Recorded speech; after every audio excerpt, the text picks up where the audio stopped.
পরাজিত বিজেপি প্রার্থী তাপস রায় তাকে এবার আক্রমণ করলেন তৃণমূল সাংসদ সৌগত রায়। তিনি বলছেন, রাজনীতিতে বড় ভুল করলে কি হয় তার দৃষ্টান্ত তাপস রায়।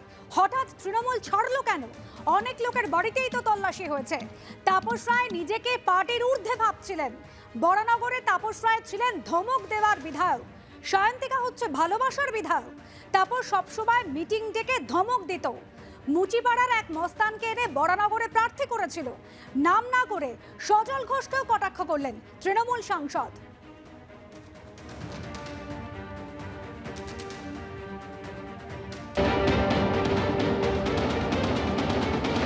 বরানগরে এর আগে তাপস ছিল ধমক দেবার এমএলএ, আর ও হচ্ছে ভালোবাসবার এমএলএ।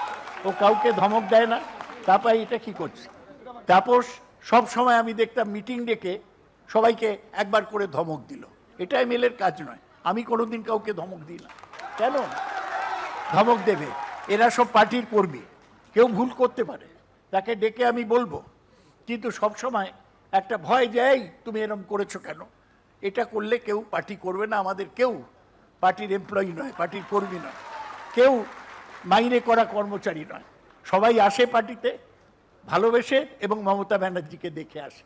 তাদের ধমক দেবার কোনো অধিকার আমাদের আছে বলে মনে হয় না। রাজনীতিতে ভুল করলে কি হয় তার দৃষ্টান্ত তাপস।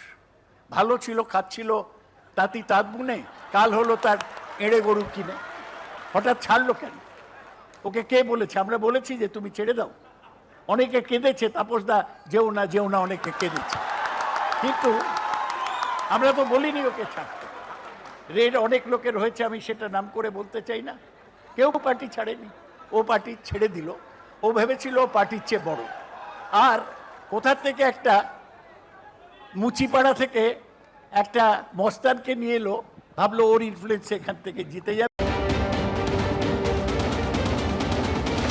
উনি কতবার কোন কোন দল করেছেন, ছেড়েছেন, সেটা নিজে একটু জানে।